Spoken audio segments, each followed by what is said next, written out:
বন্ধুরা, ইয়েমনি ইউটিউব চ্যানেলে সবাইকে স্বাগতম।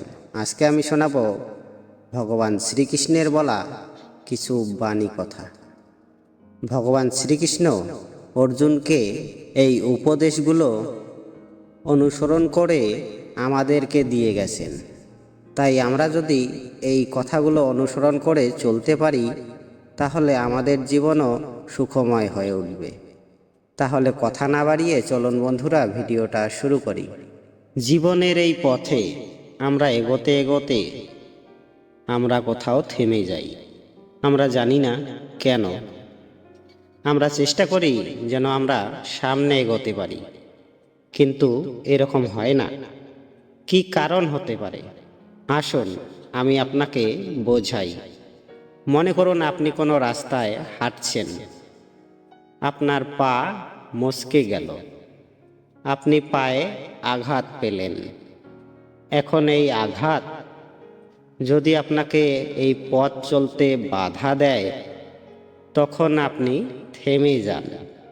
যদি আপনার ভাবনা চিন্তা ক্ষুদ্র হয়, তাহলে আপনি কখনো এগোতেই পারবেন না। ভেঙে যাওয়া কলম দিয়ে আপনি কখনো চিঠি লিখতে পারবেন না। ঠিক সেইভাবেই যদি আপনার মনে অন্যের জন্যে হিংসা থাকে, তাহলে আপনি আপনার নিজের ভাগ্য লিখতেই পারবেন না। কাজের প্রতি আলস্য আপনাকে কখনো ধনী হতেই দেবেই না, আর ধনের প্রতি লোভ তা আপনাকে কখনো মহান হতে দেবে না। ছোট একটা কথা, কিন্তু এ হলো অত্যন্ত গুরুত্বপূর্ণ।